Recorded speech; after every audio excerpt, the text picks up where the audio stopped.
pošto je sad ono doba kada svi krenemo odluke raditi neke nove mršavit, trenirati i slično, jedan savjet koji je meni pomogao za mršavljenje koji pa možeš primijeniti na sebi, nije za svakog isto, znači da se sad ne lažemo, ovo je jako generalan odgovor, ali ajmo reći da ga možeš primijeniti. To je da svaka hrana koju kupuješ, probaj čitati deklaraciju. Deklaracija ti ono iza što ti piše u 100 grama i onda ti piše masti, ugljikohidrati, bjelančevine i ostalo. Ja sam se odlučio da kad sam krenuo malo pratit, bilo koju hranu koju kupim, ajmo reći namirnicu, a ne smije imati više od 300 kalorija, znači 300 kcal u 100 grama tog proizvoda. E sad, zašto je to tako? Zato što ja sam inače jako volio jest onu Barilla pesto genovese, onaj umak. Stavio bi ono tjesteninu, malo sira i 3 žlice pesto genovesa. Kad sam skužio da taj pesto genovese najčešće ono pakiranje ima oko 180 kalorija i u 100 grama ima oko 550 kalorija.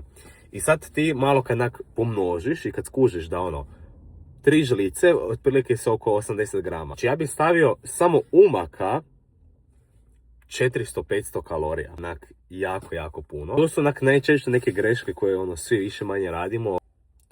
Gluposti, uopće ne osjetiš da ti nekakve gluposti staviš u umak, ko prilog, nešto što ti ima jako puno kalorija.